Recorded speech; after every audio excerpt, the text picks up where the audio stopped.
All right, so you're ready to dive into this whole buy or not to buy dilemma. We're tackling the age-old question of renting versus buying. And let me tell you, we've got some eye-opening insights from a financial expert that really flipped the script on conventional wisdom. Yeah, I was surprised by some of this stuff myself, honestly. Right, like we've all heard it a million times. Renting is just throwing money away, you're building someone else's equity, blah, blah, blah. But this expert is like, hold on a minute, not so fast. They argue there are all these hidden costs associated with homeownership that often get swept under the rug. Yeah, those phantom costs, right? Exactly. And it's not just about the numbers either, but we'll get to that in a bit. So let's break down some of those sneaky expenses that people tend to forget about when they're comparing renting to buying. I mean, what are some of the big ones that come to mind? Well, property taxes, for one. Hmm. Depending on where you live, those can be a hefty chunk of change. Yeah. And then there's homeowners insurance, which isn't exactly pocket change either, Right. especially if you need additional coverage for things like floods or earthquakes. It's like these costs are just lurking in the shadows, ready to pounce on your bank account. Seriously. And don't even get me started on maintenance. Yeah. Remember that leaky faucet we were talking about earlier? As a homeowner, guess who gets to foot the bill for that? Yeah, that's all on you. And those unexpected repairs can really add up over time. Oh, absolutely. And it's not just the big stuff either. It's the constant upkeep, the little things that you might not even think about until they become a problem. Right, like replacing appliances, fixing that broken fence, repaving the driveway. It's never ending. Exactly. And you know what really hit home for me? It's not even like you're paying off pure equity from day one when you have a mortgage. Oh, that's a good point. Explain that a bit more. So you know how a huge chunk of your mortgage payment, especially in those early years, is actually going toward interest and not the principal, which is the actual value of your home? Yeah, I've heard that, but I don't think people realize how much of their payment is going toward interest, especially at the beginning. Right. So in a way, it's kind of like paying rent, where that money is gone every month.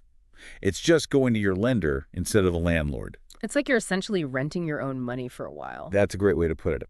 And that actually leads into another concept this expert really hammered home: opportunity cost. Ooh, yeah, that's where things get interesting. Break it down for us. What's the deal with opportunity costs? All right, so let's say you're about to buy a $200,000 house. Yeah. You need that 30% down payment, which is a cool $60,000. Okay, that's a significant chunk of change right there. It is. Now imagine taking that $60,000 and instead of putting it into a house, you invest it. This expert argues that over a long period, say 30 years, investing that money in the stock market could potentially yield a much, much higher return than the appreciation you might see on your home. Whoa, okay, so it's not just about what you're paying for the house, but also what you could be doing with that money elsewhere. Precisely. Yeah. Of course, there's always risk involved with the stock market, but you're also looking at potentially greater rewards. So the question becomes, are you comfortable with that level of risk? Right, it all comes down to your risk tolerance and your financial goals. Exactly. And this expert actually walks the walk. They choose to rent despite having a high income, which I found fascinating. Wait, really? So they're putting their money where their mouth is. What's their reasoning behind that? They're all about flexibility. They mentioned that their investment portfolio is actually outperforming the average rate of home appreciation in their area, and they want to keep those funds liquid in case a new opportunity pops up. That makes a lot of sense. So they're prioritizing having that financial freedom and agility to jump on those opportunities when they arise. Exactly. Plus, they love to travel and value the freedom of being able to pick up and go whenever they want. Owning a home can be a bit of an anchor in that regard. Oh, absolutely. I can definitely relate to that desire for freedom and flexibility, especially when it comes to travel and exploring new things. It's like they're saying, don't let a house hold you back from living your best life. Right. And you know, this expert has this 10-year rule they live by, which I thought was really interesting. Oh, okay. I'm intrigued. What's the 10-year rule all about? They argue that if you're planning to move within the next 10 years, buying a home might not be the most financially sound decision. I can see why. Those pesky phantom costs we talked about earlier probably play a big role in that, right? Oh, big time.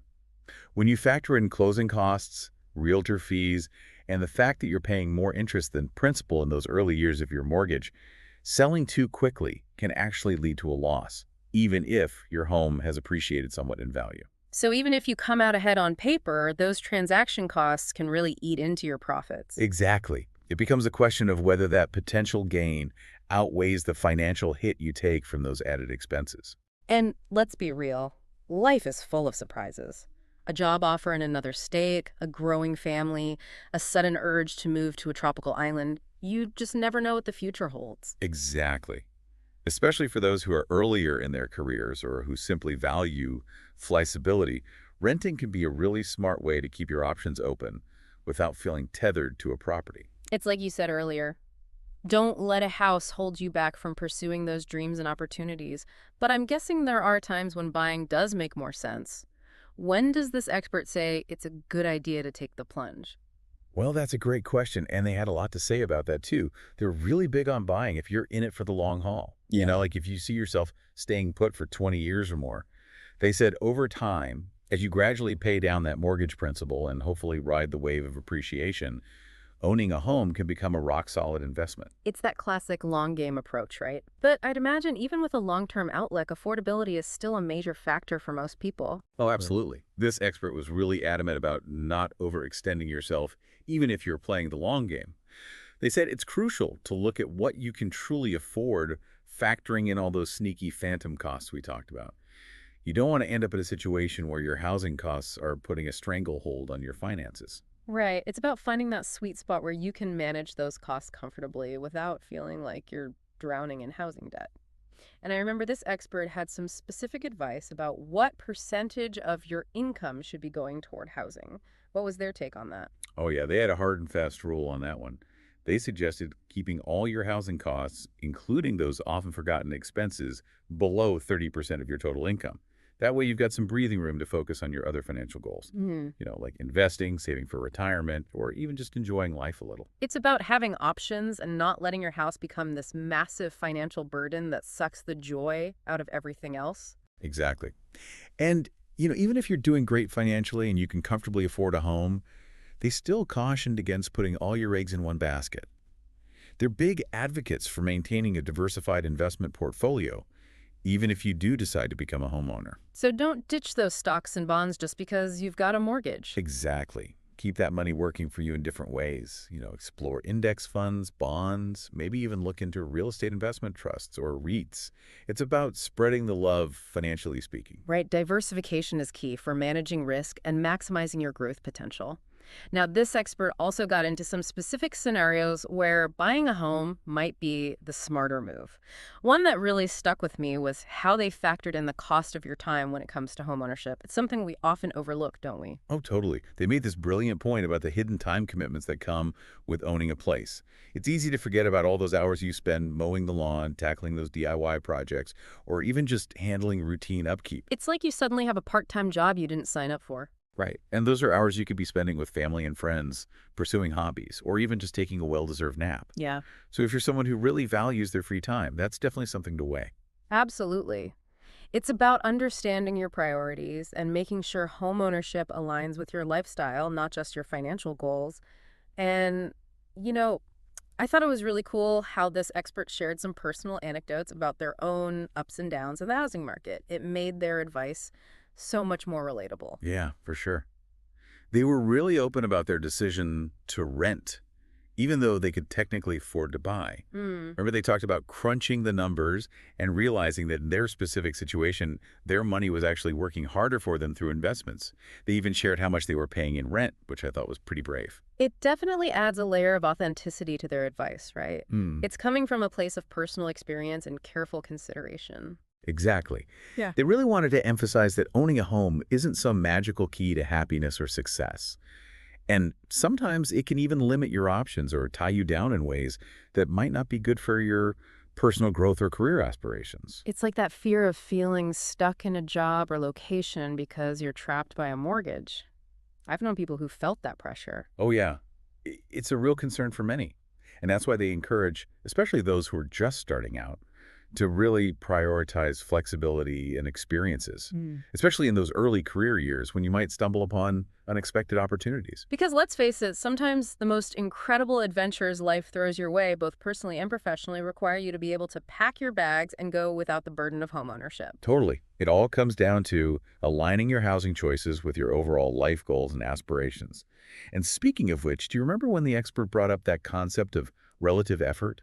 Oh, yeah, that was interesting. What was that all about again? Yeah, it sounds familiar, but refresh my memory. So they basically pointed out that while housing prices have gone through the roof in recent decades, the actual effort it takes to buy a home, like the percentage of your income you'd need to put toward housing costs, hasn't really changed all that much since the late 1980s. Wait, really?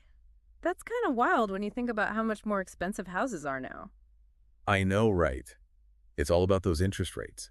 They said that back in the 80s, even though homes were cheaper in absolute terms, interest rates were insane. We're talking double digits. So even though your monthly payment might have been smaller, a much bigger chunk of your income was being eaten up by those interest payments. Oh, wow. Yeah, that makes sense. So even though it seems like houses are astronomically more expensive now, when you factor in those crazy high interest rates from back in the day, it might not be that different from what our parents or even grandparents had to deal with. Exactly. It's all about perspective. Of course, every market's different, and there are always other factors to consider.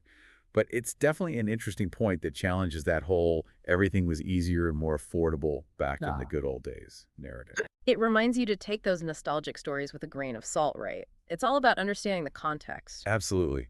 And speaking of context, this expert was really adamant about not letting emotions cloud your judgment when it comes to making a decision about buying a home. Oh, yeah, that's huge. It's so easy to get caught up in the excitement of it all, especially in a competitive market. Totally.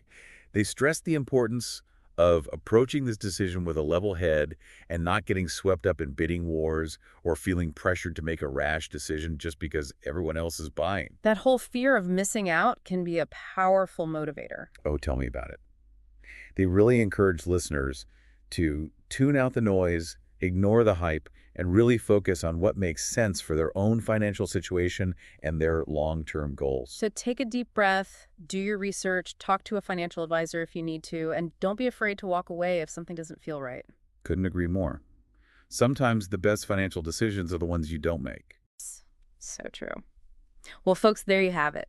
We've taken a deep dive into the wild world of renting versus buying, debunked some common myths, and hopefully given you the information and insights you need to make an informed and empowered decision. Absolutely. Remember, there's no one-size-fits-all answer. Yeah. The best path forward depends on your individual circumstances, your goals, your risk tolerance. It's all about finding what works for you. Couldn't have said it better myself. So take this information, do your own research, talk to that financial advisor if you need to, and make the choice that aligns with your unique journey. Happy house hunting, everyone, and until next time, keep those brains engaged.